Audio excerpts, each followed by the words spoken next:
que acontece quando você lança seu fósforo, mas a bruxa, caçada pelo marido, simplesmente se recusa a pegar fogo?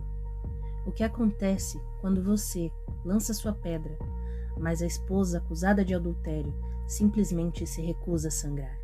O que acontece quando você lança seu punho de novo, mas sua namorada, que fala a verdade, simplesmente se recusa a ficar ferida?